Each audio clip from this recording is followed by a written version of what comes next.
No início não haviam direitos humanos. Se você estivesse no lado certo, estaria seguro, e se não estivesse, não estaria. Então o homem, Ciro o Grande, decidiu mudar aquilo. Depois de conquistar a Babilônia, ele fez algo completamente revolucionário. Anunciou que todos os escravos eram livres. Ele também disse que as pessoas tinham o direito de escolher suas religiões, não importando de que grupo faziam parte. Eles registraram suas palavras em um tablet de barro conhecido como Cilindro de Ciro. E foi assim que nasceram os direitos humanos. A ideia espalhou-se rapidamente para a Grécia, Índia e finalmente para Roma. Eles perceberam que as pessoas seguiram naturalmente certas leis, mesmo se não fosse dito. Eles chamaram isso de lei natural, mas continuou a ser ignorado por aqueles no poder. Até que 1000 anos mais tarde, na Inglaterra, finalmente levaram o rei a concordar de que ninguém poderia anular os direitos do povo, nem mesmo o rei. Os direitos das pessoas foram finalmente reconhecidos e agora estavam salvos daqueles no poder. Ou quase. Um grupo de rebeldes britânicos declararam independência, antes que o rei percebesse de que todos foram criados com direitos iguais. Não que ele tivesse gostado da ideia, mas não podia pará-los, e a América nasceu. Os franceses imediatamente seguiram com sua própria revolução para seus próprios direitos. A lista deles era ainda maior e eles insistiram de que estes direitos não foram inventados. Eles são naturais. O conceito romano de lei natural se tornou direitos naturais. Infelizmente, nem todos ficaram satisfeitos. Na França, um general chamado Napoleão decidiu derrubar a nova democracia francesa e coroar-se a imperador do mundo. Ele quase conseguiu, mas os países da Europa juntaram forças e o derrotaram. Os direitos humanos eram novamente um tema quente. Eles fizeram acordos internacionais para garantir muitos direitos pela Europa, mas somente na Europa. O resto do mundo, de alguma forma, ainda não estava incluído. Ao invés disso, foram invadidos, conquistados e consumidos pelos impérios massivos da Europa. Então, um jovem advogado indiano decidiu que já era o suficiente. Seu nome era Mahatma Gandhi.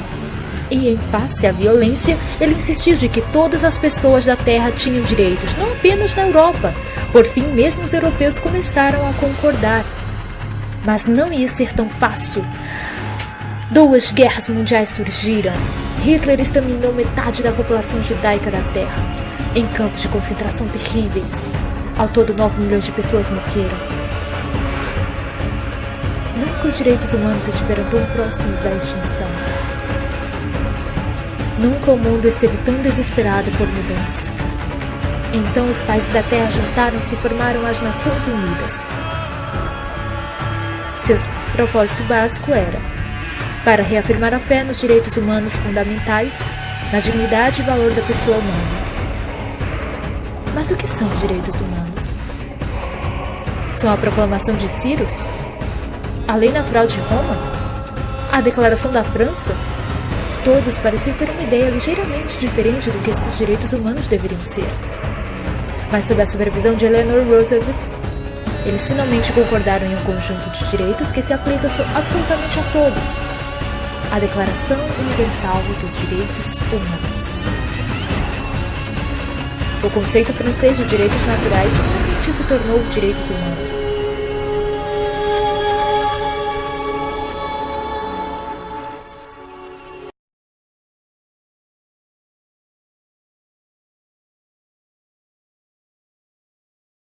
Então, essa diferenciação, eu posso agora, já que a gente já conversou sobre isso, analisar um slide que vem na sequência. Vejam só. Ao longo da história, gente, é importante saber isso, alguns autores tentaram construir explicações do surgimento e do florescimento dos direitos humanos, tá? E a explicação mais famosa envolve a teoria das gerações dos direitos humanos. Tá aí no slide, Teoria das gerações dos direitos humanos, direitos de primeira, segunda e terceira geração. Mas antes de a gente ler o slide, antes de a gente aprofundar esse slide, eu queria conversar com vocês de modo um pouco mais próximo sobre quem criou essa teoria, tá? E aí vem uma curiosidade. Se vocês pararem para olhar os nossos manuais, os nossos cursos de direitos humanos, alguns falam do criador dessa teoria, outros não comentam. Mas eu queria transmitir essa ideia para que vocês tenham uma noção um pouco mais aprofundada sobre esse assunto, tá certo? Vejam só. Em 1979, lá se vão alguns anos já, né? Em 1979, para ser mais exato, um professor chamado Karel Vazak, um professor, nome um pouquinho diferente, né? Começa com K, Karel Vazak, ele resolveu proferir uma aula, ministrou uma aula, falando sobre gerações dos direitos humanos. 1979, Karel Vazak. E qual foi a ideia dele? Qual foi a grande sacada, gente? Por que ele ficou famoso e entrou para a história? Karel Vazak, em 79, ele resolveu construir uma divisão que explicava o surgimento dos direitos humanos, dividindo-os em 3 gerações. Direitos de primeira geração, direitos de segunda geração, direitos de terceira geração. E a ideia mais interessante, o grande, digamos assim, a grande curiosidade da explicação de Karel Vazak foi associar cada geração a uma das partes do lema da Revolução Francesa.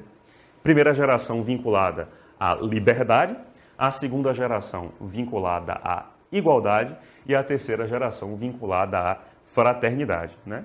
Cá para nós, fazer só um comentáriozinho aqui com vocês, muito rápido, costumo fazer isso com os meus alunos, né, tradicionalmente, que é o seguinte. O lema da Revolução Francesa, ele é tão famoso, gente, cá para nós, ele é tão famoso, que mesmo a pessoa que não saiba falar francês, sabe o lema em francês. Veja se não é verdade, né? Certamente você já ouviu falar em liberté, égalité, fraternité, né? Liberdade, igualdade, fraternidade, como a tríade famosa da Revolução Francesa. Não é verdade? A gente sempre ouve falar liberdade, igualdade e fraternidade, a bandeira francesa, as cores da bandeira associadas a cada parte desse lema. Qual foi a ideia de Karel Vazak, então? Ele, em 79, resolveu aproveitar esse lema da Revolução Francesa e associar ao avanço histórico ou ao desenvolvimento histórico dos direitos humanos. Primeira geração, geração da liberdade. Segunda geração, geração da igualdade. Terceira geração, geração da fraternidade. Tá certo? Vamos dar uma olhadinha no slide, então? Vejam só. O nosso slide segue exatamente essa sequência. Direitos de primeira geração, direitos civis e políticos. Direitos de segunda geração, direitos sociais, econômicos e culturais, direitos de terceira geração, direitos difusos e da humanidade. Tá? Então, primeiro ponto importante, a primeira lição importante a aprender é saber que o autor dessa construção foi um jurista, né? Um professor chamado Karel Vazak, né? Lá de 79, ao escrever sobre essa diferenciação. E a segunda é ver que a nossa visão clássica, a gente separa as 3 gerações dos direitos humanos, tá? Só que a gente vai ter que examinar cada uma delas e ver o que cada uma delas traz de mais específico, tá certo? Então, vamos fazer o seguinte, começar pelos direitos da primeira geração, também chamados de direitos civis e políticos, tá certo? Antes de explicar, eu queria trazer para vocês uma noção muito importante. Por que os direitos humanos começaram a ser valorizados? Parar para pensar, né? Por que de uma hora para outra, né? Por que de repente direitos humanos começaram a ser valorizados? Nada acontece por acaso, gente. Nada acontece sem uma questão histórica importante por trás, tá? Então vamos imaginar o seguinte. Numa primeira geração de direitos fundamentais, num primeiro momento dos direitos fundamentais, eu queria que vocês se transportassem agora lá para o final do século XVIII em particular, tá? Então vamos pensar o seguinte. Final do século XVIII em particular. Alguns eventos marcam e ficaram, digamos assim, inesquecíveis para a história o final do século XVIII, que são a Revolução Francesa e a independência dos Estados Unidos. Pode olhar em qualquer manual de direito constitucional, em qualquer manual de direitos humanos, ou qualquer curso fala assim, o final do século XVIII, né, é marcado por 2 eventos importantíssimos, a Revolução Francesa e a independência dos Estados Unidos. Por que eles são importantes? Eles rompem uma lógica de absolutismo que até então era muito forte na época. Era muito forte na época, tá? Pensa o seguinte, gente. Quando a gente fala em absolutismo, é importante falar sobre essa trajetória para a gente entender a evolução histórica dos direitos humanos. Quando a gente fala em absolutismo, a gente se lembra de uma época em que o Estado era identificado com o próprio monarca. Vejam se não é verdade, né? Alguém se lembra daquela frase famosa, o Estado sou eu, de Luís XIV, chamado de Rei Sol? Imaginem, né? Havia um monarca francês chamado Luís XIV, que era conhecido como Rei Sol, vejam a dimensão do apelido, Rei Sol, né? Vejam a importância que ele se dava, né? E que dizia, o Estado sou eu. Quer dizer, o que ele dizia era a vontade do próprio Estado. Isso dava margem a várias arbitrariedades e começou a gerar várias arbitrariedades. Porque se o Estado é ele mesmo, é ele quem decide se vai entrar em guerra ou não. Ele quem decide quais são os impostos ou não. É ele quem decide quais são as leis que são criadas. Quer dizer, ele concentra poder de modo exagerado. Houve uma época em que havia sentido para concentrar poder.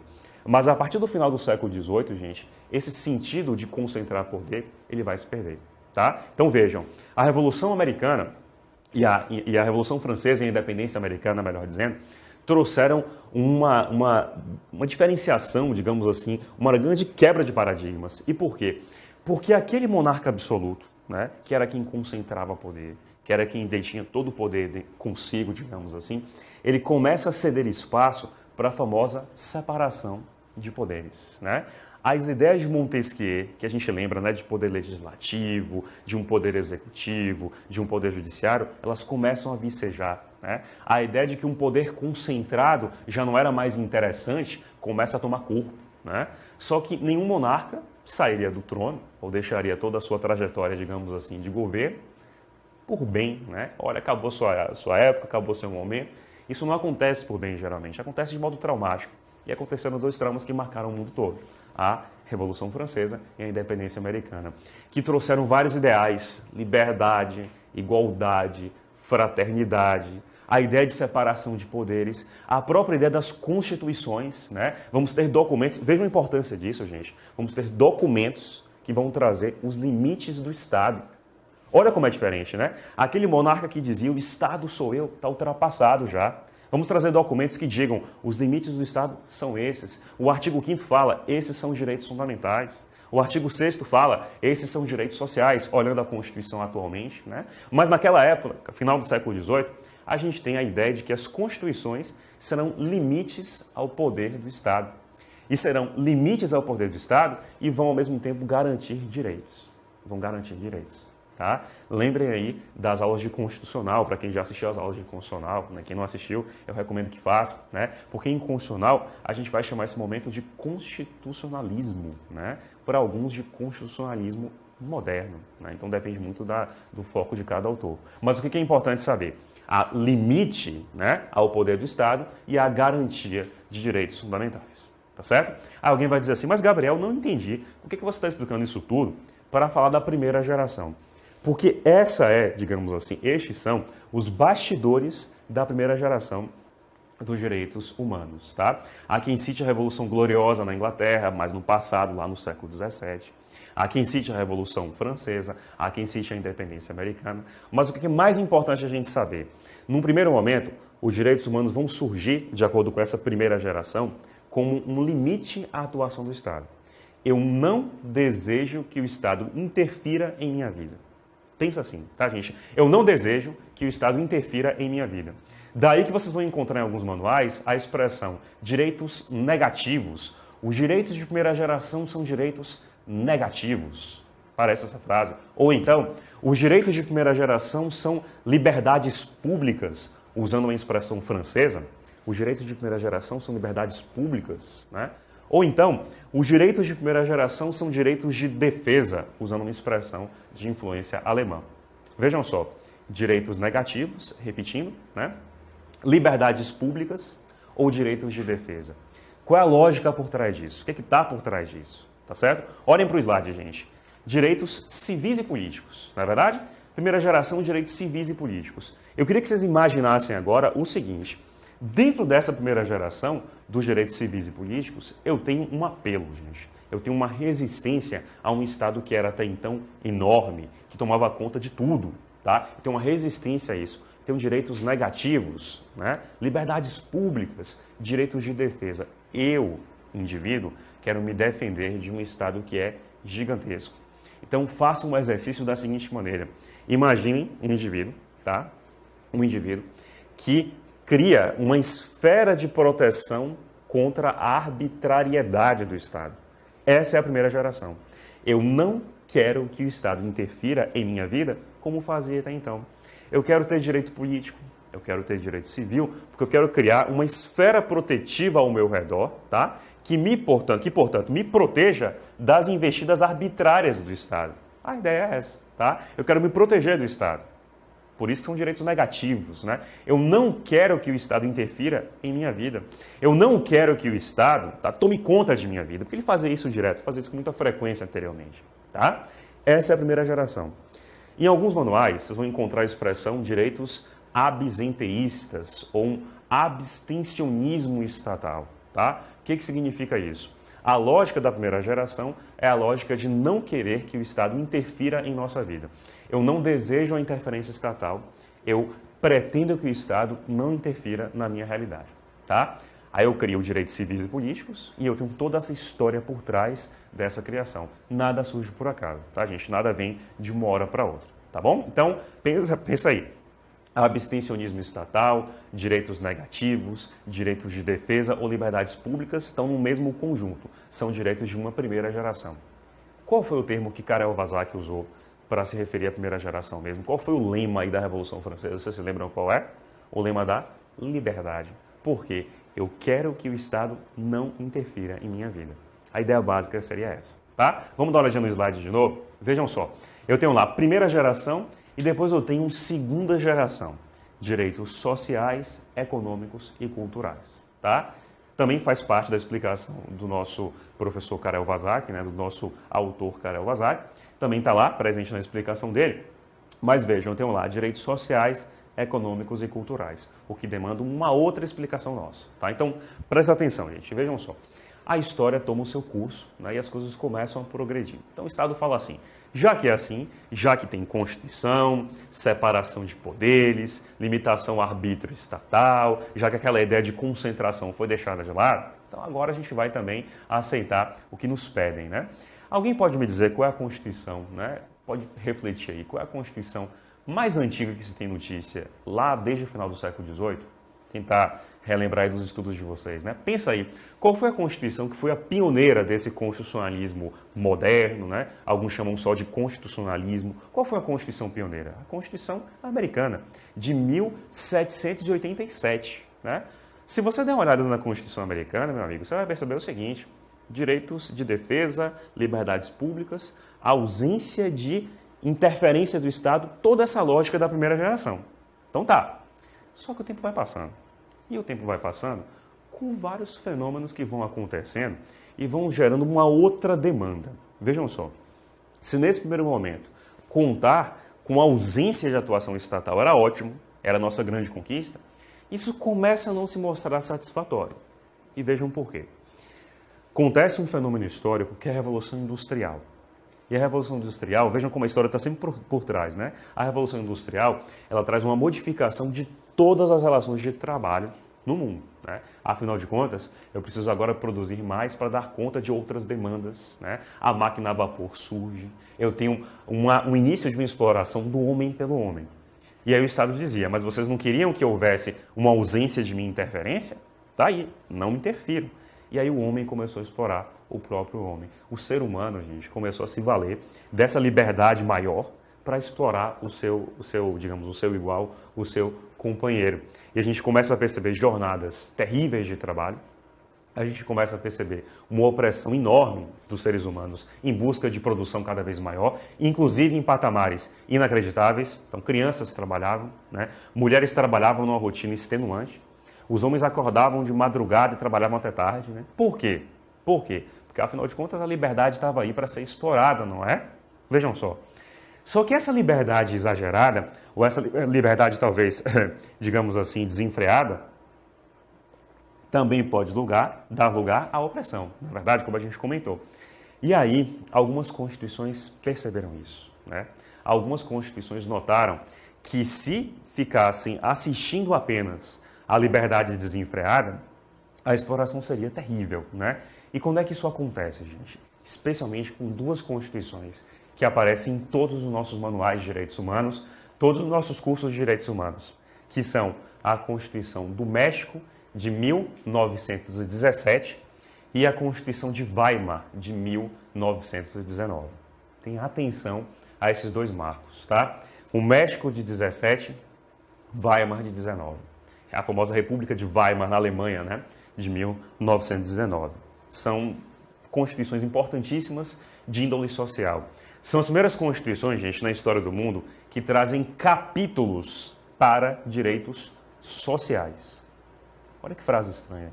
Capítulos para direitos sociais, toda uma estrutura, toda uma organização voltada para direitos sociais. Até então, o que era comum?